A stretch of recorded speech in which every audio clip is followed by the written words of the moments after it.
Hi there, my name's Simon Drew, and I'd like to welcome you to the Practical Stoic Podcast, where I give you practical Stoic advice for modern times. If you'd like to learn more about Stoicism, or if you want some added inspiration in your day, just go to my website. It's risetothegoodlife.com. If you're interested in transforming your life with Stoic principles, then I also offer one-on-one coaching. To book your first free session, just head to risetothegoodlife.com/coaching and follow the links. But for now, enjoy this episode. Hi there, my name's Simon Drew, and welcome to the Practical Stoic Podcast.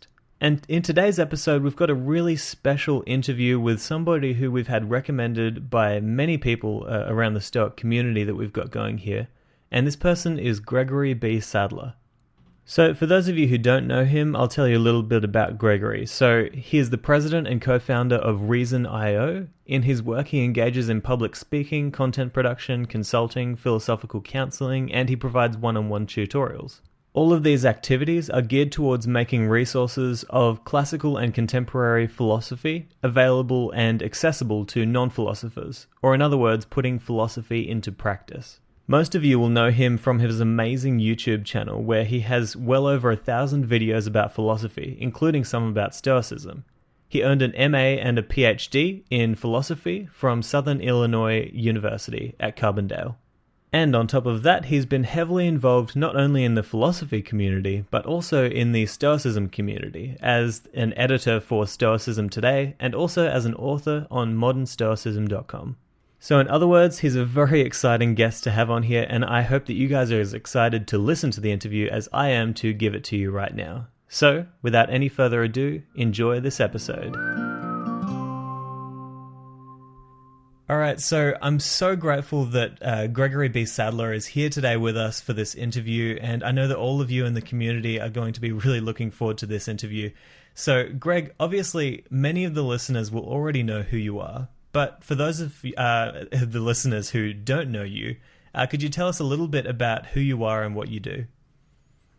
Sure. So, in the present, and I'll tell a little bit of backstory later, I'm the editor of Stoicism Today, which is the main online blog or magazine for the Modern Stoicism organization, of which I'm a team member. And I'm also a member of the Stoic Fellowship, which is an organization devoted to creating on-the-ground communities for practicing Stoicism.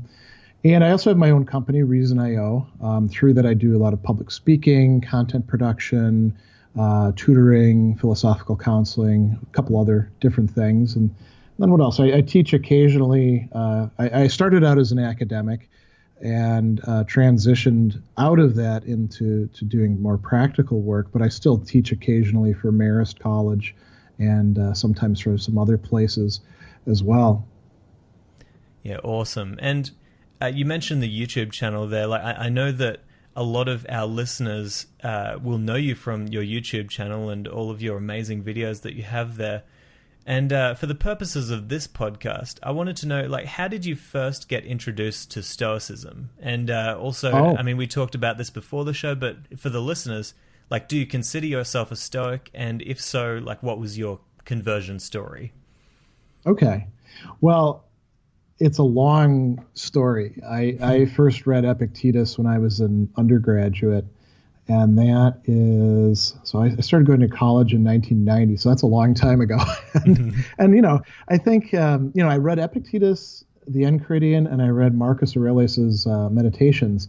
And I was attracted to some parts of it. I was fresh out of the military. I was kind of a tough guy. I grew up in the 80s in Wisconsin. And so there were aspects of it that I was very attracted to. But I think the virtue stuff really didn't click for me at that time. I was much more interested in having a more Epicurean lifestyle, you could say. Although that's unfair to them. I was more interested in having life that is that of the typical college student. But I did find it interesting, and I was a philosophy major, so it was something that I needed to study. And then when I got into graduate school, I started taking them a bit more seriously. I was very interested in questions about not just free will and determinism, But I'm more interested in the nuts and bolts of that. So how are we free, and how do we take part in forming our character, or how do we move the will in different ways? And I happened to buy a copy of Epictetus's Discourses, which, of course, the Enchiridion is just a little tiny bit of selections from. And I was just amazed because, I'd been reading Aristotle, I'd been reading Plato, I'd been reading other interesting thinkers who had a lot to say about these topics, and Epictetus could go toe-to-toe with them. So then I started thinking, okay, the Stoics really have something to offer. But it kind of went on the back burner until I got interested, and I started getting interested in this while I was in graduate school, but I started writing on and doing research on philosophical approaches to anger when I was a young college professor in my first job, which was working in a maximum security prison. And the Stoics had a lot to recommend themselves, not just having, a guy who wrote a whole book about it with Seneca, but, there's so much in Epictetus, there's so much in Marcus. And so I started seeing them as, really heavy hitters in the field of philosophy. And I think that's kind of unusual among academics. There's this tendency to say, oh, Plato really matters, Aristotle matters, and then we'll just skip everything else all the way up to Descartes. And it's too bad. I deliberately teach Epictetus and Cicero whenever I teach an intro to philosophy class, just because I want people to be, introduced to these great thinkers. So that's what drew me in. And as to the question of whether I'm, as you might call it, a party line Stoic, I'm not. I'm an eclectic, and I do edit Stoicism today, and I do have leadership roles. But I don't portray myself as being a Stoic in the sense that people say I belong to, this religious denomination and definitely not any of the other ones, or I am, a Nietzschean or a Aristotelian or whatever. Instead, I take what's good or what I find good in them, and I blend them together in my personal practice, in my work with clients, in the work that I do. I will say, and I was saying this to you just before we started, that I've come to realize that many of the people who identify themselves as Stoics early on, who haven't done a lot of reading or study, but are very interested and enthusiastic about it, I've actually, if I think about it, I've learned more about Stoicism and applied more about it than many of them, but I won't call myself a Stoic because that implies a kind of exclusivity to it that I think many people do like. They want to have something that they can say, this is the path for me. In my earlier life, I did go through phases where I didn't go through a Stoic phase. I went through, like a Nietzschean phase or a Sartrean phase or a Derrida phase, and even a St. Thomas phase. But I found that just didn't work for me as a practitioner. There's just too much out there that's useful. I don't want to have to restrict myself. Yeah, no, I think there's a lot of value in what you're saying there, because as you say, there is just so much good stuff out there in every type of philosophy. Even if you look at religions, there's something good that you can take from every single religion. And I mean, even in one of the early episodes of this podcast, I did a whole episode about making your own personal philosophy, taking the values that you want in your life and really putting together your own set of philosophies that are going to govern your life. And so, yeah, I mean, I completely agree with what you're saying there. It's absolutely valuable to take something from everything. And if you do that sort of approach, then I suppose you can say, okay, who can I learn more about this from? And, it might take a little bit of tracking things down or writing the right people. But, if you're interested in one particular issue or you've got a particular problem that you're struggling with, you can, start casting a wide net for those resources and getting recommendations. If I hadn't done that sort of thing myself, I wouldn't have gotten into Stoicism. Yeah. Thank you. Thanks for sharing that. That's some really good insights in there. And I wanted to know from you, like, I think that everybody has their own kind of idea about what Stoicism is based on how much they've read or how much they've heard. Oh, yeah. So I wanted to hear from you, like, what is Stoicism to you? What is your ultimate definition of Stoicism? Well, that's you're asking the tough questions because definitions are hard to come by in philosophy to begin with.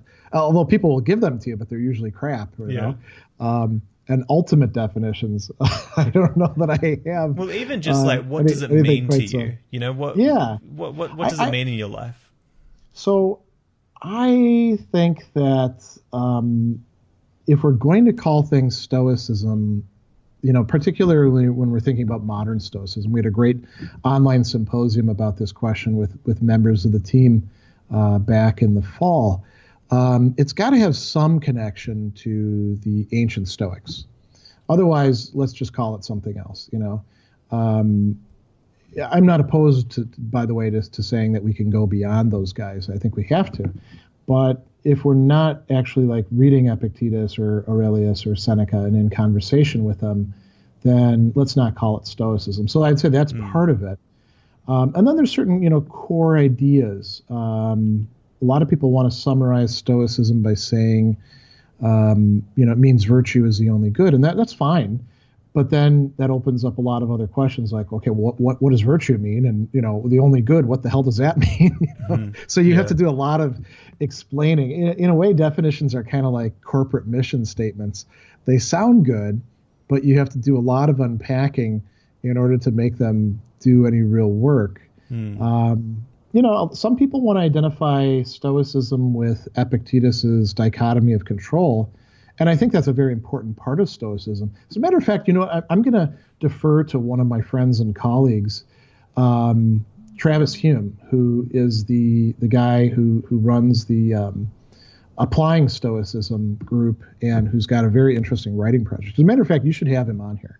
I'd love to. He's a really, really interesting guy. And he talks about Stoicism as essentially being something like a web or a net of a number of different interconnected ideas and practices, and no single one of them is absolutely central. And I think that's good, because there's a tendency among a lot of people I've seen to want to try to reduce Stoicism down to, in their view, they're helping people out. I'm going to make it super simple. Well, if you make it super simple, then you've got something that at a certain point is no longer Stoicism, and it's kind of like a little digest of it. I think there's a reason why we have to keep going back to Epictetus and Seneca and Aurelius and you know, the other guys that we have, Musonius Rufus and what we've got in Cicero. And we want to be challenging ourselves too by reading the tough literature, you know, of people who are really thinking deeply about it. I've actually got Margaret Graver's Stoicism and Emotion just sitting right here on the desk by chance.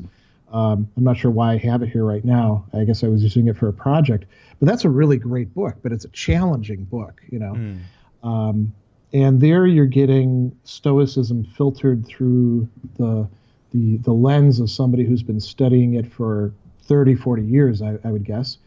Probably going back to her undergraduate days, probably 30 years. You know, she's not that you know, far into it, I suppose.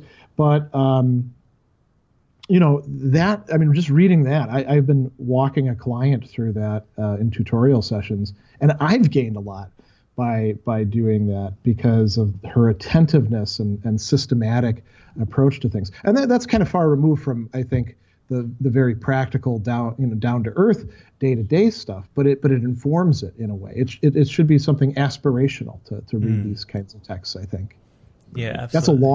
That's a long. No, I didn't give you a definition at all. No, you did. You did, absolutely. And I agree with you, because I mean, every time I try to put Stoicism in light of okay, here are the core values, you know, I end up coming up with a list of like 10 to 15 values, even more, because you're right. It isn't just one thing. It's multiple sets of strategies and practices. And you know, you might call them life hacks that you can use every day that make up, as you said, the larger web of what Stoicism is. And I think that's what's beautiful with it. You can pick and choose these particular habits or practices that will really help you to be more effective in life. And you don't have to do them all at once either. You know, as a matter of fact, it's probably counterproductive to like do a Stoic immersion training or something like that. Not just because of the fact that when you begin any sort of intentional living, you're going to fail an awful lot at the start. You don't want to get upset about that. But I think that a lot of this we have to learn. We can learn it intellectually, and we also have to learn it practically. And those two then have to be synced with each other over time. There's also the dimension of getting together with other people and talking with them. So like what you're doing with this podcast is part of that. Or the face-to-face Stoic fellowship, member Stoas, or all that sort of stuff. I think is an integral part of learning Stoicism, and I'd say that holds for most practical philosophies. I was reminded too as you're talking about this. Seneca has this great letter, and I don't remember the number of it. It's fairly early on, like it's probably before 50. And he's writing to, Lucilius, and he says, you're asking me for maxims, basically, what we would call sound bites now, or memes. You're asking me for some Stoic, bullet points. And, Seneca says, I could give those to you, but I don't think they're going to be that useful for you when they're taken outside of their environment. And this is interesting because this is kind of a contrast to some of the other Stoic authors. Like Epictetus will say, here's a bunch of what they call dogmata, meaning opinions or judgments. You should have these ready to hand. So, you're running into a difficult situation.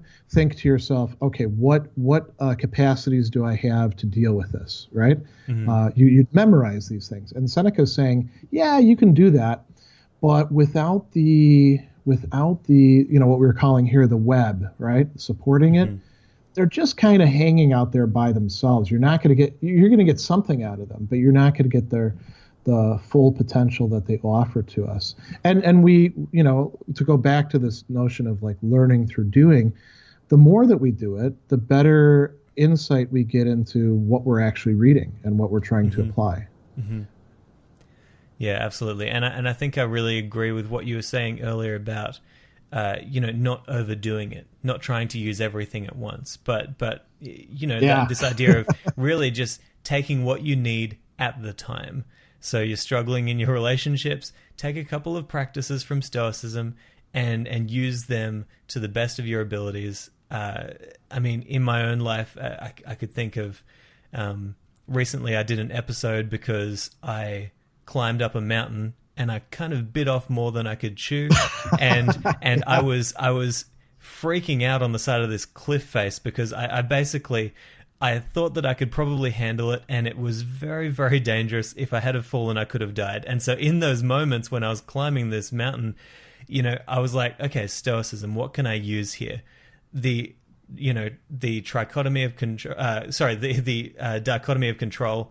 What can I control here? What can I not? And it was extremely effective for me. Really just looking at that one single principle of Stoicism. So I think there's a lot of value in just taking one thing at a time. It's sort of, this is going to be a bit of a stretch as an analogy, but, think about when you're cooking a dish, right? You don't take every single spice out of the cupboard and put it in there, because all you're going to get then is something that you can't even identify the taste. Each thing has its thing that it requires, and it takes a little bit of prudence to figure out which is which. I rember as a kid experimenting with cooking, and my parents were very indulgent, and I made some really terrible tasting things, but after a while you get the idea, like you're saying, you're hanging on the side of a cliff. You probably don't need to do negative visualization right then. Probably the dichotomy of control is a much more helpful thing to do. Yeah, absolutely. So, and it was extremely helpful. That's why I did the whole episode about it. I was like, I need to share this. This is so effective for really getting rid of the fear that is going to make you ineffective. And I wanted to know from you, like your YouTube videos. You've got well over 1,000 now. Is that right? Yeah, I think probably like 1,200 in the main channel. Yeah, that's amazing. And I know you've got a really great response from that. And, I know that you talk a lot about making like complex philosophical ideas a lot easier to digest for people. So you don't have to be a philosopher to learn from what you're saying. And I wanted to hear from you, what do you think is the true purpose of philosophy? Because the Stoics have their own idea of what philosophy should be all about. But what do you think is what does philosophy mean to you in your life? Well, again, I don't have a very good answer to that because I do recognize that there is a discipline, and there's within that discipline there's a number of different traditions or approaches, and they have their differing conceptions about what it is that they ought to be up to. And I don't think it's totally illegitimate what people who are doing purely academic exercises are doing. I think there's some space for that. But I will say this, that the aspect of philosophy that you've been talking about, philosophy as practical, as something that you live out, that used to be really important, I would say, up until the time that it became a university profession. And I would say that's the 19th century on. And even then, there were still people doing, philosophy as a way of life, and there were people in the academy trying to live out the principles of what it was that they were doing. But it's become more and more something that won't get you tenure. So, and you're not supposed to, really teach about that sort of stuff. So I think that aspect of philosophy as practical is what I really like to focus on. I still do read, philosophers who I don't see any immediate practical application for, but that's for fun. It's because I like that. And my work is centered around, like you said, taking these complex but very rich philosophical resources and making them accessible for non-academics so that they can get some traction out of it. And it could be, it could be the Stoics, it could be Nietzsche, it could be Plato, pick whoever you like. Descartes has some great stuff to contribute. But each of these people, they thought that philosophy had something to do with life, or they wouldn't have written the stuff that they wrote. They wouldn't have staked out the positions or spent the time writing. We don't always agree on their visions. I like parts of Nietzsche, but I'm definitely not a Nietzschean. And I don't think I want, I don't want other people to be Nietzscheans either, quite frankly, because I don't want to walk down a dark alley with them. But I'll walk down a dark alley with a Stoic, or an Aristotelian. But so that's really, central to philosophy. And I actually am very hopeful right now about the decline of academics in general. I don't know how things are actually in Australia right now, but here in the United States, things are pretty bad. Many of the people who are teaching are actually adjuncts, which is a very difficult way to live if you're trying to feed your family and yourself on that.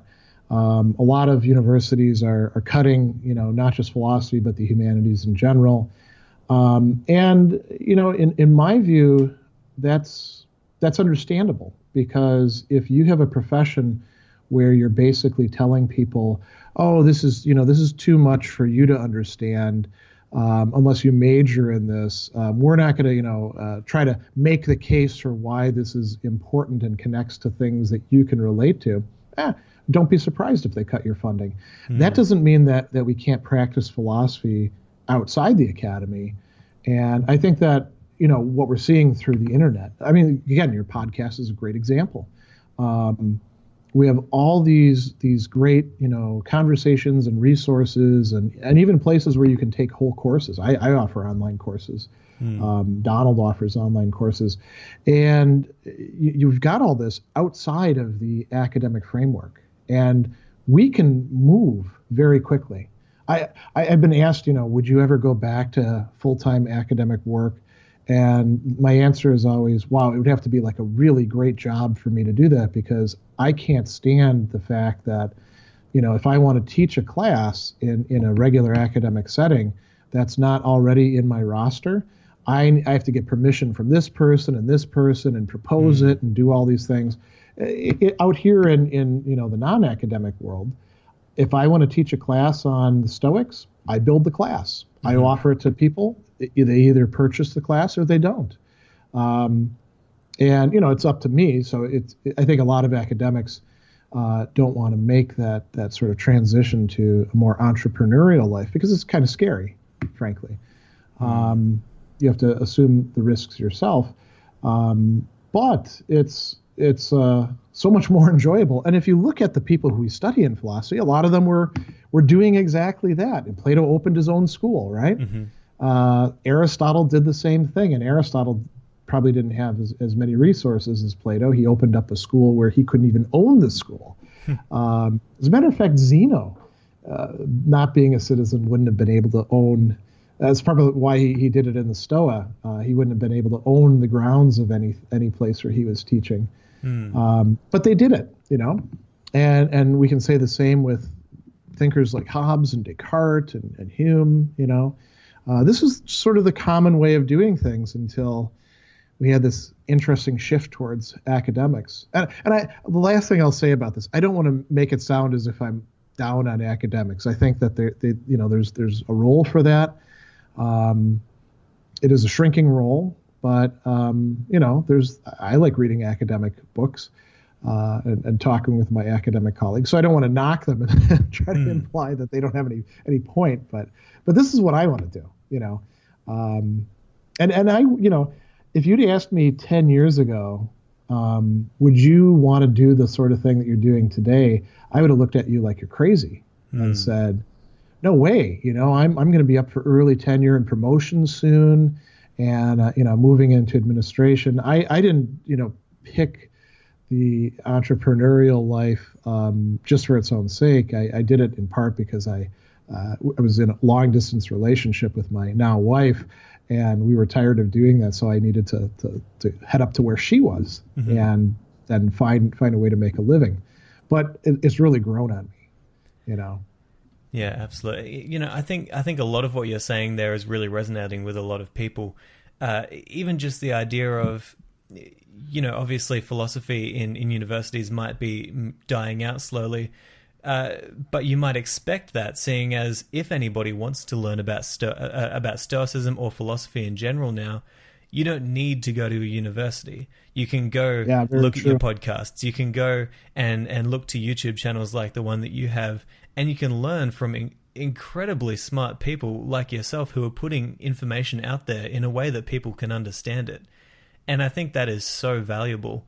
And I also, I hold a lot of hope for the way that philosophy is going, because it really is going in a direction, in my opinion, where a lot more people are becoming involved in it because it's accessible and they can learn quite easily. I think that's completely true. And, one of the things that I realized early on, and it was through the YouTube videos, again, I didn't sort of mean to get to where I am. I just sort of stumbled into it by a bunch of little transitions. So when I first started the YouTube videos, after I left Fayetteville State University, where they owned the video content of my classes, and I started recording, just like plunking a little camera on a tripod down and not doing any editing, just recording the class session and posting it on YouTube, I started getting all these viewers, and quite a few of them were, other college students who were,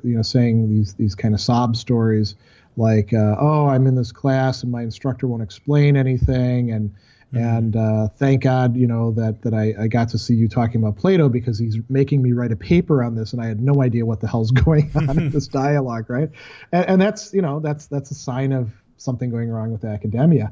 But there were a lot of other people who were what we call lifelong learners, and many of them would write with comments saying, I can't afford to go to college. Thanks for uploading these college classroom videos. And so that was very touching, actually. And they'd be from all over the place. Some of them would be sort of stuck in rural areas here, or dead end jobs. or difficult financial situations. Others are in the third world and just don't have access to the same kind of university education as readily as we sort of take for granted. So there was a lot of that, and I came to realize that there was this incredible hunger out there that's been terribly served by our institutions, a hunger for substantive engagement with ideas. This is part of what we call philosophy, right? In a very broad sense, thinking about key ideas and how we apply them and making sense of them. And our media, there's our streaming video, our TV channels, they may do an occasional documentary on that, like the BBC is good for that sort of thing every once in a while. But it'll always be done by some stuffy Oxford type, or it'll be like something very edgy and not particularly on track. So for the most part, you don't get any of that sort of stuff. And not just in philosophy, also in other fields in the humanities. The universities, for the most part, are not interested in doing much outreach of that sort. I try to get my fellow academics to do more of that, and they're mostly unreceptive to it. They think they're already doing their jobs well enough. Mm-hmm. And so where are they going to get this sort of thing? I mean, in the past, you could be kind of a self-starter and say, okay, I'm going to go to the library and read these books, and maybe someday I'll actually run into somebody I can talk with this about. But now we've got the internet. And so now you can tap into communities of hundreds or thousands of people who also would like to talk about Stoicism or Nietzsche or Plato or whatever. And it builds new habits and new outlooks. And so I'm very excited about what it means to, not just for, old people like me. I'm 47, I'm in Generation X. I remember before the internet. I'm really interested to see what it means in terms of the transformation of our culture for younger people. Yeah, I fully agree with you there. And I mean, you've been talking about, taking these complex ideas and bringing them to the masses and the response that you've been getting. And I know that a part of that is your company, Reason.io. And so, you obviously take these philosophical concepts and use them in a practical way with, people and organizations. And I was wondering, could you maybe share with us a couple of positive changes that you've seen in either individuals or organizations that have come about as a result of what you're teaching them? Oh, yeah. So one of the things that I do is it's technically called philosophical counseling. I think a lot of people understand it. It's really similar to what we do in coaching, right? Mm-hmm. And I've worked with a lot of clients, some in terms of executive coaching, some in terms of life coaching. And I've been fortunate in that I'm a terrible marketer. I don't do remotely close to what I ought to do, but because of the videos, people come to me and they're like, hey, can you help me out with this issue? And then, we work through some problems, and I'll sometimes give them suggestions. Hey, why don't we read through this together? And I'll give you a handout on that, by the way. This will help you out, or here's a video I've got. And then we'll talk about it might be somebody, for example, one of my clients, and I won't say, who, because we keep all of this confidential, is struggling with a real genuine existential crisis, where it's a sort of evacuation of meaning from life and a sense of everything that he's doing doesn't really matter in the long run. So we read some of the existentialists where he got some of these ideas from and see whether it's really that well-founded or not, or whether there might be some local meaning that he can find. And again, I can't go into details about this because of the confidentiality, but eventually he gets to the point where he is able to take joy, which is sort of a key index, take joy in some things that he earlier could only find boring or oppressive. I worked with a highly placed executive in a major corporation on his anger problems. And the anger problems that he had were very interesting because they weren't the typical sort of you go into work and people get your goat and you blow up at them and now you have to apologize. Instead, he was going into meetings with these, very high-powered, types, and he would find that he was getting angry. He was able to keep his cool, but it was keeping him from being able to think on his feet the way that he wanted to. So we looked at some of the Stoic discussions of what you can do in terms of anger, and we also looked at some Aristotelian stuff and talked about concrete things that he could do before going into a meeting, or when he's catching these things happening in a meeting. And we talked about his own motivations and the motivations of the other people. So a lot of this winds up being dialogical. In terms of organizations, I'll give you an example from a local radio station that I did some consulting for here. They were struggling with it's a community radio station, which means that it's open to anybody in the community who wants to have a show within reasonable limits. You can't, of course, swear on the air or get them in trouble with the FCC, but it's a great initiative. And one of the struggles is how do you find the money for it? So you have to do underwriting. Each show producer is supposed to find somebody to underwrite the show where they could pay for it themselves. And they had put some policies into place, and they were kind of feeling bad about it, as if there might be some unfairness there or perception of unfairness. They wanted to shift to a way of empowering these producers to go out and seek out underwriting. So we worked with them. In this case, it was me and my wife, Andy Shaka, to produce a workshop for them, for the producers, for underwriting, helping them to essentially go out there and ask people for money. But I also did a sort of review of their processes and provided them with a report on the ethical issues that they were concerned about, and came to the conclusion that actually there were some ways in which somebody could perceive some unfairness, but there really wasn't any unfairness if they did X, Y, Z. And so that's the sort of thing that I get tapped for. I work as an ethics consultant regularly for a Australian internet security firm, which is not actually having me work on that stuff, but on some other projects that they're interested in. And so much of it is it's all rather ad hoc in the sense that each client is different, and but I keep using a lot of the same resources over and over again, and developing more and more things that I can supply them. And it's really, I've been fascinated by organizations and how they work my entire life. So for me, it's kind of it's a lot of fun. It's great to have these conversations that I think a lot of other people find kind of boring about. Well, how does your organization actually work? What's the structure?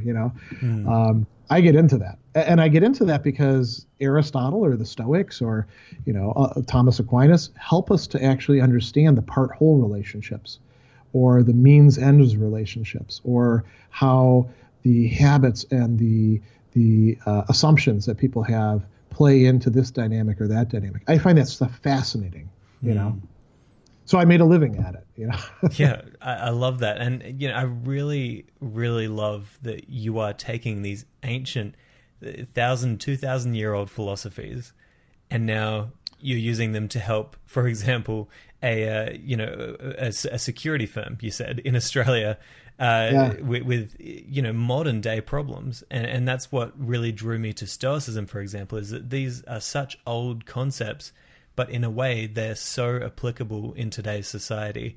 And so much of the modern sort of personal development, you might say, scene today, I mean, things that people are saying in those places, it all comes from these ancient philosophies. And oftentimes it'll just be like gussied up with a new vocabulary every 5 years. The same thing. So that happens in personal development, that happens in educational theory, and that happens in business and leadership theory. Every 5 years or so, there's like a new set of buzzwords. Yeah. And you got to figure out what they are. And when you do, you're like, oh yeah, I've seen that before. Oh, that also happens in policing. My father is a retired deputy police chief who still works as a police chief of a park district. And he goes to these conventions, and he noted exactly the same thing. You just repackage the same old stuff and call it by a different name. The one thing, though, is that if you're not actually going back to the sources, you end up missing out on a lot. And I think this is the case. So I'll say something really interesting that Donald Robertson was talking about. Donald Robertson, I think everyone in your audience will know who he is. Yeah. He was talking about the relationship between Stoicism and CBT and REBT. And this is just sort of an idle conversation that we were having. And he said, what are some, CBT or REBT books that you reread? And I said, well, I guess, Burns's Feeling Good. I go back to that every once in a while. And he's like, do you think a lot of other people are? Or do you think they only read it once? I think they only read it once, he said. And because people go to this stuff because it helps them out. He's a CBT therapist. So, he's got lots of years of experience with this. And they go back to it, but they go to that literature in a merely utilitarian way. Mm-hmm. I need to know about depression. I'll read this chapter. But people go back to Epictetus or Marcus or Seneca over and over again throughout the course of their life. So there's something more there in Stoicism than you're getting in REBT or in CBT. Mm. And there's something, of course, that those therapeutic approaches are doing that's not there in Stoicism as well, right? Evidence-based things and all that. But there's something that ties into us at the level, you could say, of the heart, that draws us back in to want to have more and more conversation with Marcus, or to figure out what the hell is Epictetus actually talking about here. Mm. How does this play out? And that's what philosophical literature offers us that goes beyond just personal development, I would say. Mm-hmm. There's I don't know how to describe it. This is something I've been thinking about a lot, but I don't have the words for yet. I don't know. Maybe you have a good way of describing it. No, I agree with you there. I mean, I am a personal development book nut. I have been for a few years now. And, behind me is a library where I've got all these incredible books that I love. But I will agree with you that, there's only a few modern books that I would go back to multiple times. Whereas the philosophical books and the books by the great Stoics, oh my gosh, I can go back to them time after time, and every single time I will learn something different about the way that Seneca is talking about this issue, or about how I can apply this sort of practice in my life. It's overwhelming how it's getting to the point where my letters from a Stoic book there's almost no white page; it's all highlighted. Because everything is so good to me. It almost sounds bad for me when I say it. That, I'll tell students this sort of pep talk every time that I teach a class. I've been reading Plato for, I don't know how many, maybe 30 years now. Mm-hmm. And each time that I go back to these texts, I find something that I missed. And, the natural response would be, well, what's wrong with you that you keep on missing stuff? Why after 30 years, maybe you should at this point, you should probably have exhausted it. But, it is the case that with these philosophical classics and classics of literature, think about Dostoevsky, for example, there is so much there that we don't end up exhausting them. We can be experts and still have something to learn from these great thinkers. And that's to me, that's bizarre. I don't know how to explain it. I think the way that I see it is the stuff that we're reading grows along with us. And so as our understanding of ourselves improves, and as we become better people, become more, in a Stoic sense, more virtuous people, we're going to start understanding more about what they're saying and getting really kind of like, you might see it as a hypnosis. We almost get onto the same line of thought as those people who we're studying, because we are trying to live by their principles. And so as we grow, I see it as we start to understand more. We go back to the texts and, I didn't see this before, but now that my mind has changed, it's popping out to me. Yeah, I'd say that's completely right.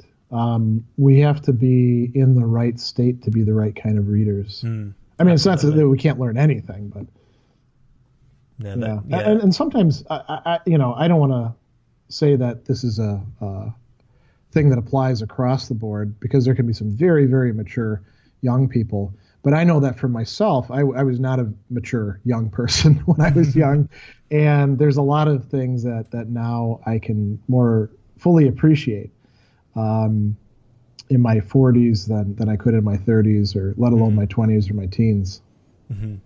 Yeah, absolutely. I think that's the case for all of us. I think, I mean, even in my own life, I fully admit that I had only ever read one book all the way through until about my 20th birthday. And I was just a literary noob, you might say.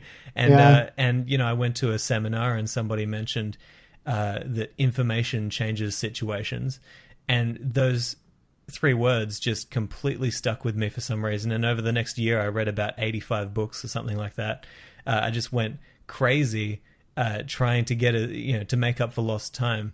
I think so many of us, you know, when you're growing up, you believe what other people tell you to believe, and you do what your parents tell you to do. It's kind of very structured like that. But then I think once you decide that, okay, now I'm my own person, now who do I actually want to be? I think a lot of people change in that way. But I was wondering... Sorry, go on. Well, I was going to say, I'll just tell you something kind of funny from when I was in graduate school. Absolutely. An offhand remark by one of the other grad students. He was talking about me to somebody else, and he said, yeah, you know, Greg hasn't really read that much. I wouldn't call him well-read, but what he has read, he's really read the hell out of it. So, I like that. I really like that. I overheard that, and I was like, well, it's sort of a backhanded compliment. I think there's a lot to be impressed about. You know, that kind of you know, I even Seneca has said many times that, look, if you're trying to go to different people to learn and go here and there, then you're like somebody who has a fussy appetite. But what you should do is choose these select few authors who you know will inspire you every time, who you know will give you the best advice, and just go back and back and back every time, and just go back to them. And in that way, you'll not just be a fussy eater, as he says, you'll be focused on one set. Yeah, so I think there's a lot of value in that. And well, I'd interrupted you. What were you about to say, though? No, well, I was actually... I wanted to go back to your career very quickly, because I know that you mentioned earlier that you actually taught in a maximum security prison. And if you have any sort of insights about what that experience was like for you and what it taught you, I think that would be really interesting to go into. Well, it was very helpful for me in terms of anger, which is, I got interested in, you know, philosophical approaches to anger because I'm somebody who's struggled with it my entire life. Mm-hmm. To the point that, you know, when I was a teen, I actually became a ward of the court. And I could have really had some much worse outcomes. So I could, a lot of these guys, I could really relate to them. And I still had some serious anger problems when I went in there. And, you know, I got to go in and then leave. You know, they're stuck inside there in some pretty terrible conditions much of the time. And, you know, I'd lose my cool with these guys who are murderers and kidnappers, which is really kind of dumb to do. And they were, you know, they were for the most part okay with it. I learned a lot from them. And I like to think of it as sort of having knocked off some of my hard edges, softened them up a bit, put things in perspective for me. It was also helpful that a lot of them were older. You know, I was dealing with people who were, you know, many of them were older than me. Some of them were only, you know, 5 to 10 years younger than me. So it was a very different situation than being like on a campus and teaching a bunch of 18 to 21-year-olds. And, you know, everything got put into perspective because you'd have to deal with the prison administration, who weren't really happy about us educating these guys. They were most of them were very invested in the education that they were getting. And, you know, we'd be writing on chalkboards and the chalkboard would be falling apart while we were doing it. And you'd have to shout over fans or over, a blower in the winter. It would be very hot or very cold. And it was very good for me to do. I really enjoyed those classes, even though we had very few resources to work with. And it helped to form me. It also, I think, one of the reasons why I can do the work that I do is because for years and years and years throughout my entire career, I taught what we call service classes, which are, introduction to philosophy or ethics or world religions, or these things that we see as sort of basic. They're actually the most difficult classes to teach, because you teach them to non-majors who haven't had much background in what you're teaching, and you have to be able to communicate what you're teaching effectively to them, and you can't rely on them already being interested in it. So at first, I think I had kind of an attitude about that, the way many professors do, but then I came to see it as a challenge, and that's what allows me to do the kind of work that I do. It was my apprenticeship, you could say.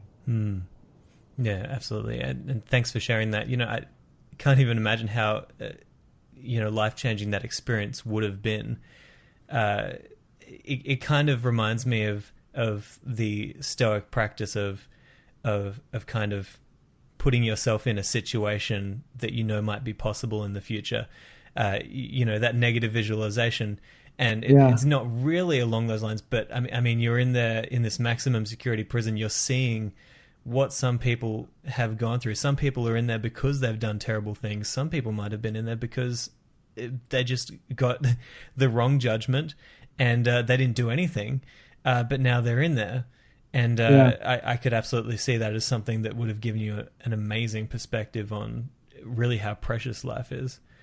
I'll say one thing that came out of that's really quite interesting. So there's very few people, at least in Indiana's prison system, who, when they're being candid with you, will tell you that they're innocent entirely. They may be innocent of the offense that they went to prison for, but then they'll say, well, I did all these other things. And so most of them have two sets of stories. One is for the judges, the volunteers, and for reporters. And those, they're all innocent. Or if they did the thing, there were all these extenuating circumstances, right? And then they'll have what they tell to people who they trust, which is the other prisoners and eventually myself. And they'll be like, yeah, I did this and did this. And what's really interesting is you say, oh, they're all a bunch of bad guys.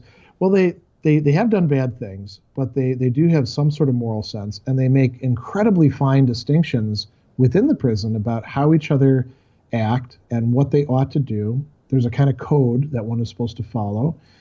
And there's some people who they will say, listen, I know I'm a bad guy, but that guy over there scares the hell out of me, and I hope he never gets out because I'm a bad guy, but he's an evil guy. And then there's other cases where they'll be like, listen, I know this guy actually should have gotten out years and years ago. He's reformed, and they're in a position, many of them, to make these essentially, high level moral distinctions that a coach should make or a judge should make. And they're good at it, but we don't tap them for that, unfortunately. Yeah. No, I think that's a really interesting perspective. It seems like, that would have just been completely life-changing going through and seeing all that and being able to talk to so many of those people in there. And I really want to be respectful of your time. I wanted to ask, do you have a little bit more time for a couple of questions about sort of the practical aspects of Stoicism? Well, I actually have to go because we have a client appointment, interestingly. Okay, absolutely. Town. I completely understand. But I could do one maybe. Well, yeah, look, just one question maybe that I know a lot of people in our community really want to know. Because I often think about the way that the Stoics relate to nature. And, in my opinion, there's a couple of ways that you could look at it. I mean, you can look at it from the perspective of, living in accordance with our nature as human beings, or with the universal laws of nature that govern this earth. And I also look at it from a perspective of, I really need to spend more time in nature because I mean, science is very quickly proving that there are so many beautiful benefits that can come from immersing yourself in nature. So I wanted to hear from you, and a lot of our Stoics actually want to hear this, like, what do you think is the true interpretation of how the Stoics think about living in accordance with nature? Yeah, so I think it's a great topic. It's one that's very complicated, believe it or not. So much so that I'm working on a book about it. At first, I was more or less tempted to the same line that you see in some of the modern interpreters, where They say, listen, we can just substitute living rationally for living in accordance with nature. And I think that's a major part of it, but that is not the totality of it. There's more to it when we look at all the things that Seneca has to say, Rufus, Epictetus, Cicero, his depictions of the Stoics, and then, of course, Marcus. So you're right. There is that, like, realizing what human nature, that is rational nature, is supposed to be like. But it also extends to our emotions. Seneca and some others Cicero will also say that when we're experiencing the wrong kind of emotions, we're actually out of accordance with nature because of that. And then there's, the aspect of roles and relationships, which Epictetus is really great about. And we can go on and on and on and on. And so it's a very complex topic, but I think that you're right that, we do have to rethink this in the present. And, the natural world, one of the things I've been thinking about quite a bit is our relationship with the animals. And where we should draw the line for what counts as a rational creature or not. I don't want to say chimps and whales and elephants are rational in precisely the same way that we are, but I don't think that there's that rigid dividing line that we see in antiquity between rational nature, which is just us and the gods, whatever they happen to be, and then the stupid animals. I don't want to say that, a slug is rational nature, but a slug is very different than an elephant. And an octopus is a very interesting example because it's not a higher mammal, and yet it's displaying an incredible amount of intelligence. So all of these are things that I think we have to take into consideration. So I don't have a good answer to what is nature. I'll say this, that the Stoics, we see this discussed in a number of the source texts. Early on, Cleanthes said that living in accordance with nature meant living in accordance with the totality of what is. So accepting fate, not whining about stuff. In his case, having to draw water, stuff like that. And then Chrysippus thought that it was important to say, yes, that, and also living in accordance with our nature, living in accordance with determinate human nature, realizing what that is. And then further Stoics after that, according to Arius, tell us that there were other aspects to this. So this is a continuing issue that they were rethinking as time went on. And unfortunately, we don't have these texts. There is actually a text on living in accordance with nature that Zeno, if I remember right, it's either him or Chrysippus, was supposed to have authored. Of course, we don't have it, because wouldn't it be great to have that? Oh, yeah. Yeah, absolutely. So we have to piece together, what they're saying in different places and see what commonalities there are. And then we have to rethink as well, what's our modern conception of nature? And does, modern science have anything to contribute to the story? I think it does. Yeah, absolutely. Thank you so much for quickly going over that, because I know a lot of the people in our community will love that. And I know you've got to go, but could you just tell us, where can our listeners go from here? How can they follow you? How can they get involved in what you're doing? Because I know a lot of them are going to want to do that. Okay. Yeah. So there's the YouTube channel. You just, type in Gregory B. Sadler in YouTube search, and it's going to pop up right away. My company, for those who are interested in tutorial sessions or philosophical counseling, is Reason.io, as in sort of like reason it out. And that's easy enough to find, I think, as well. And then for those who'd like to support the work that I do in creating the videos and, going on all these podcasts, I also have a Patreon page, and that is, I think, patreon.com/Sadler. And then, really anybody who just Googles my name, there are a few other Greg Sadlers out there, but there's not a lot of Gregory Sadlers out there. So the Facebook, the Twitter, all that stuff will pop up right away. Cool. Yeah, awesome. Well, I'll put all the links in the show notes here so that people can do that. And I really hope that they do, because I've loved this conversation. And I'd love to have you back another time because I feel like we could talk for absolutely. But look, thank you so much for coming on the show. I appreciate it, and I'll talk to you next time. Sounds great. Awesome. Thanks, Greg. All right, thank you so much for listening to this episode. I think we can all agree that Greg really put so much value into that interview. There was some really incredible information being shared there, and I really hope that you guys could take away a few things that you can use in your own life. As I said, I'll put everything into the show notes, including links to where you can listen to Greg and where you can support his work and everything like that. But look, I hope that you guys enjoyed this, and do let me know on the Facebook group. I've got a post there where you can post who you'd like to see on the show, so do let me know who you'd like to have on the show in the future, and I'll try as hard as I can to have them here. So I'll talk to you next time, but until then, I hope that this episode has helped you on your rise to the good life. Ciao. Thank you so much for listening to this episode of the Practical Stoic Podcast. I hope that you've gotten a lot of value out of it, and I hope that it helps you to live a better life. If you have enjoyed the podcast, then don't forget to subscribe so that you'll be the first to know when there are new episodes. If you really love the podcast, then I would appreciate a positive review, whether that's on iTunes, Stitcher, Google Play, or wherever else you listen. Don't forget that if you're interested in one-on-one Stoic coaching, then you can head to risetothegoodlife.com/coaching to book your first free session today.